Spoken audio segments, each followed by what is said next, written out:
Hey everybody, this is Jim Grisanzio from the Oracle Groundbreakers team, and we're back for some more conversations to support the Oracle Groundbreakers India Yatra, which has started today. So the sessions are taking place right now. You can get all that information on the website, but for now we're going to have a conversation with Ludovico Caldara from Switzerland. Ludovico, welcome to the program. Hi Jim, thank you.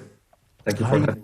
Yeah, it's really great to meet you. We were just having a conversation just actually before we started recording here.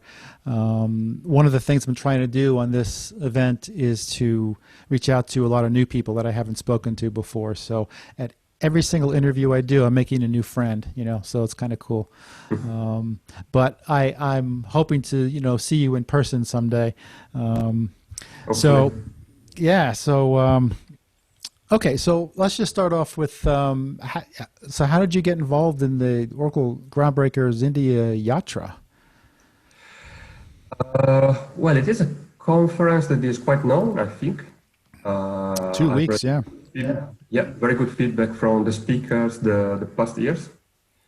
Of course, it's a conference where I always wanted to submit proposals, but the logistics from Europe to go to India are not always easy, the expenses.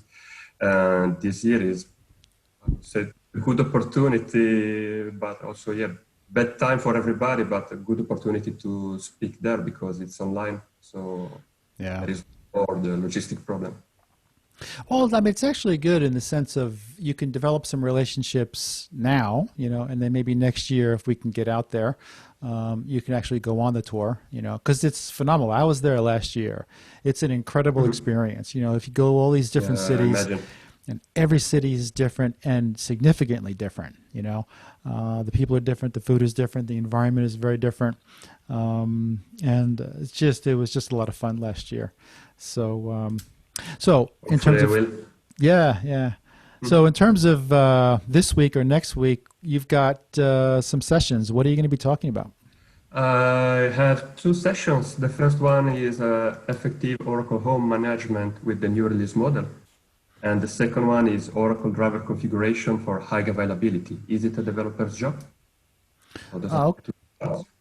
Okay, so you mentioned developers there. So I just wanted to sort of ask, is these talks, are they more geared toward developers or toward DBAs or some sort of mix? So the first one is about managing binaries and patching, so it's more focused for database administrators. While the second one, the purpose of the session is exactly making dialogue between developers and administrators for configuring properly client connectivity to the database and using high availability technologies properly from both sides, the client and the server. Okay, interesting. All right, so let's go through a little bit on each one. Let's start with the first one, the home management. Yes, the first one, with the Oracle database 18c, there is a new, what Oracle called the new release model. So there are more frequent releases, yearly releases, and also the way we have to upgrade, the way we have to patch changes quite a lot. In this context, I've developed some best practices for managing Oracle homes. So we do a series of hints for managing Oracle homes correctly, from creating golden images, deploying automatically Oracle binaries, and hopefully we'll give some ideas. It's not, of course, something that is the definitive solution, but giving ideas to people is something that I really like.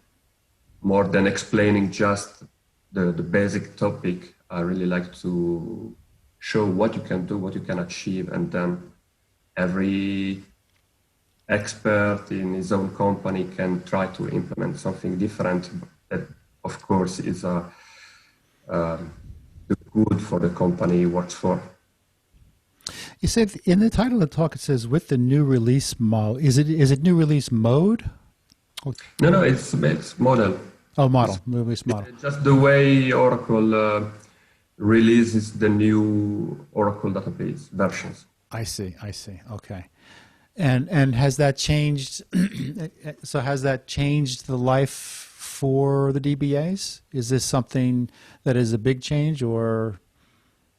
Well, it looked like a big change Mhm. when it was announced. Now I think that after a couple of years, we are just getting used to it. But for Okay. people that are still in 11G or 12C, they might notice the difference.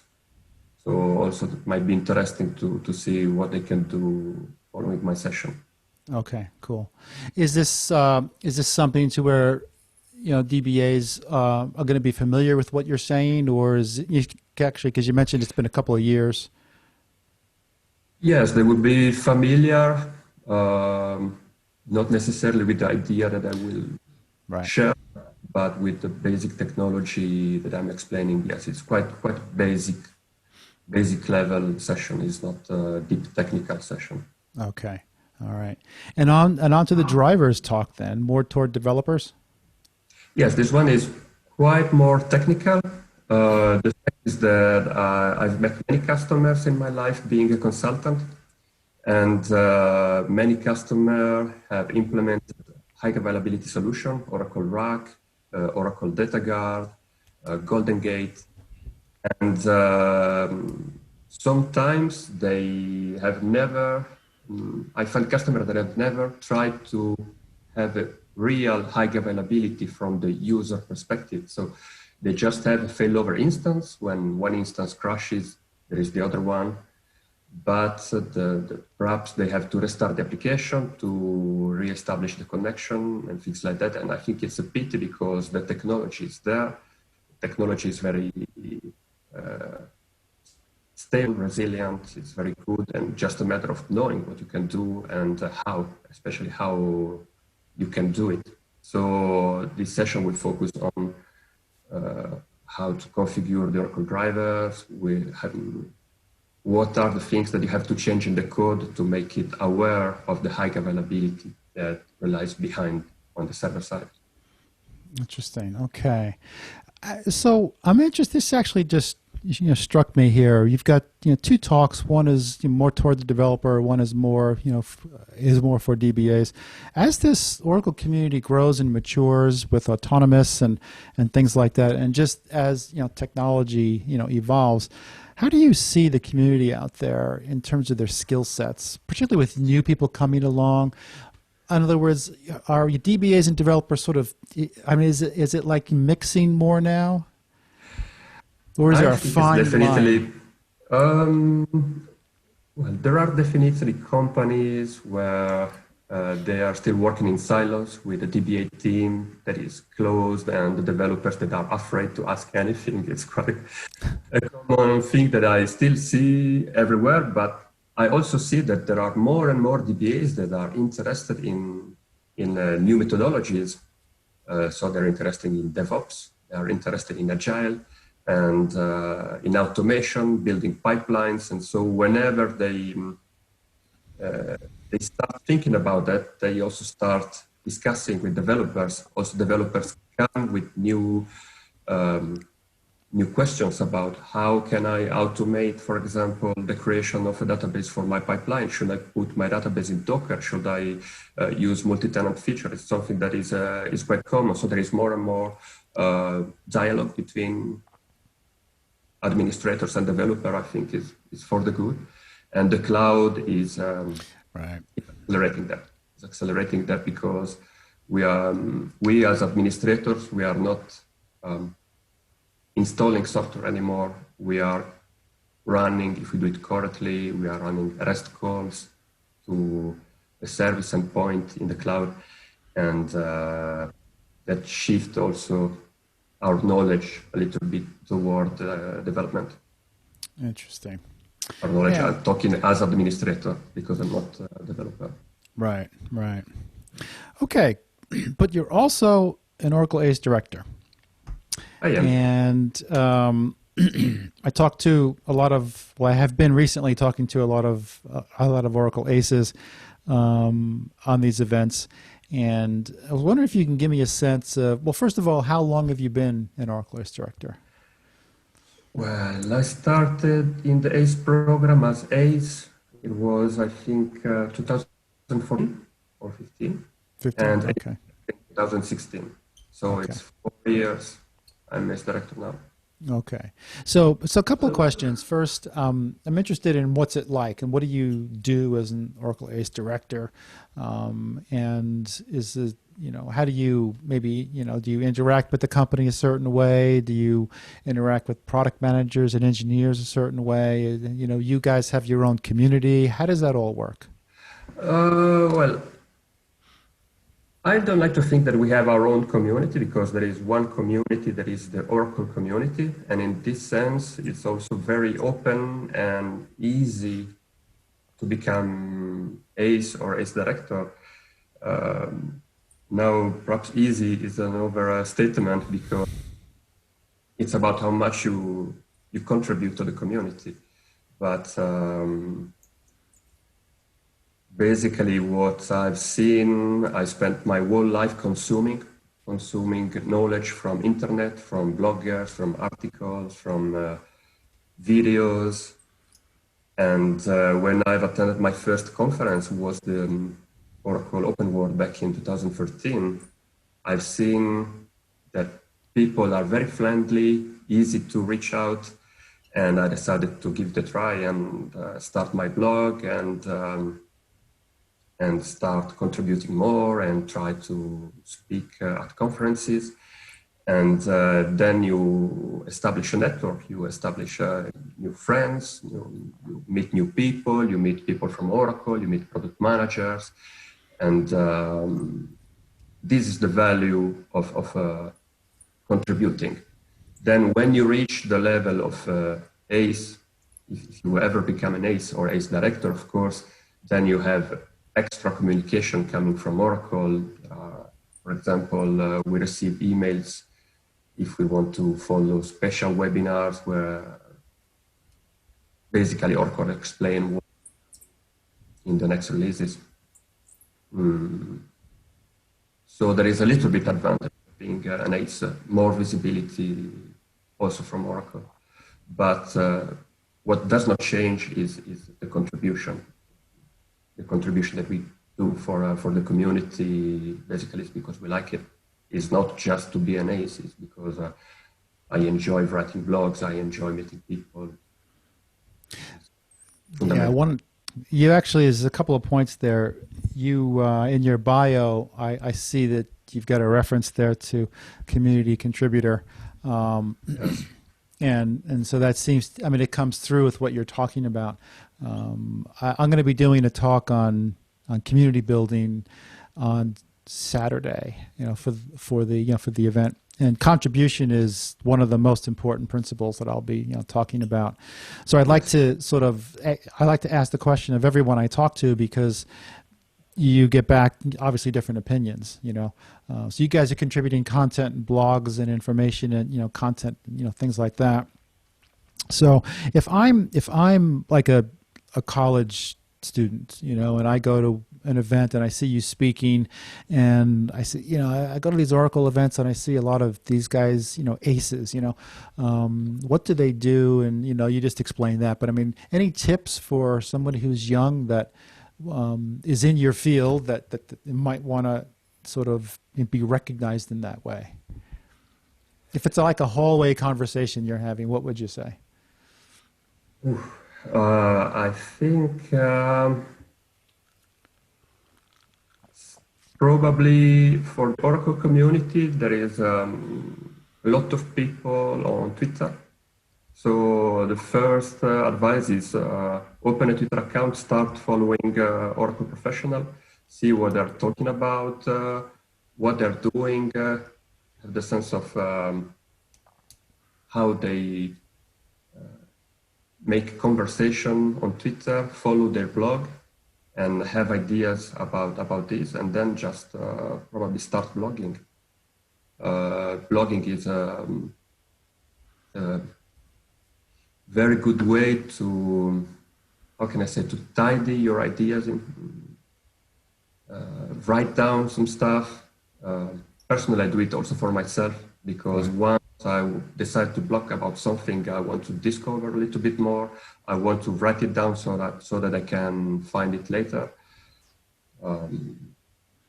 And It's actually interesting. You mentioned the process of writing is actually discovery as well. It's not only yes, documenting something. You're not necessarily writing it down simply to show it, but you're writing it to go through the discovery process of going more deeply yes, into that subject. yes, So it's actually non-trivial. It's actually not a, oh, just go start a blog. Well, if it's a technical blog that is meant to engage technical people, you have to get fairly deeply into the yes, technology. yes, yes. And what helped me learning more was proposing topics for conferences about new technologies. So these establish a deadline for you. So you submit something about the new technology, and it's just out, and you need to present it for it in November, and you know that you have like 4 or 5 months to discover the technology, learn it, try it, make some demos, and prepare the slides. And this is the best way to learn it. Also because you have the pressure of the deadline of the conference. And if you manage to do something and produce some content about new stuff, you get quite fast followers because they are looking for content. Of course, there is the documentation, but then you also want to read about some technologies that have actually tried the technology to see what they think about. I make an example. Everybody knows Tim Hall, the Aura 6 Oracle-based blog. And every time there is a new technology, Tim just try the technology, follow the documentation, write some stuff, and then when you want to read about it, you just go to his blog, everything. So this is a good way to become popular. Of course, Tim is the highest level of popularity in Oracle blogs, but it's not the only one. I mean, I have my blog that is quite popular, and I know many people that have popular blog as well. So it's just a matter of finding the topic that you like. Finding something that you like is very important.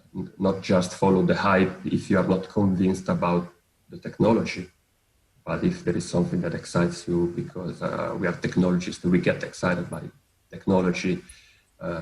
It is always worth to discover it. And once you discover it, it would be a pity to just keep it as a Word document on your laptop. Just format it as a blog, and you will get some people interested in it. Yeah, that's really good advice.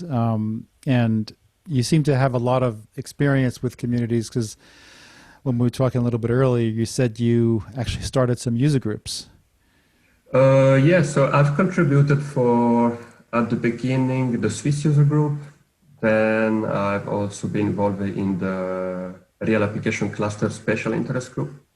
I've been also president of that special interest group. But the most successful user group for me has been the Italian user group. I've been a co-founder of it a few years ago. And we started, actually it was part of the Groundbreaker Tour back in 2016, the EMEA Groundbreaker Tour.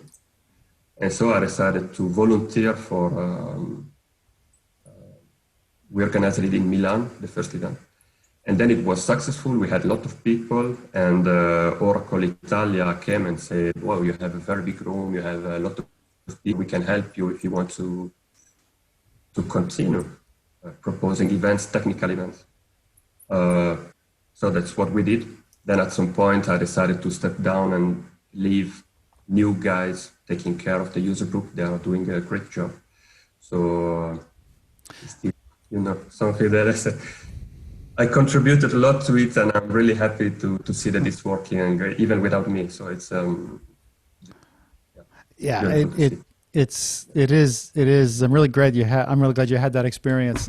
Starting groups is very hard, but there's a certain momentum you get, and when they can become successful, it's really lovely to see. I would love to get to Italy. My grandfather actually, is from Italy. I'm half Italian, so about 90 years ago, I guess. About 90 years ago. So it's been quite a while. Yep. I've never been to Italy. I would love to get there. I know a bunch of developers there. So maybe next year if we're out and about, or maybe actually the year after is more likely if we're out and about. Well, Ludovico, it's worth the visit.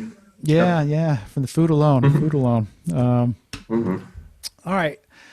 Well, thank you very much for joining me. It was really great to meet you, Ludovico, and it was my pleasure. Thank you. So good luck on your talks. You've got 2 of them. Do you know when they are? Because the conference starts today. Yes, the first one is today. Today? Okay, great. And the second one will be the 9th.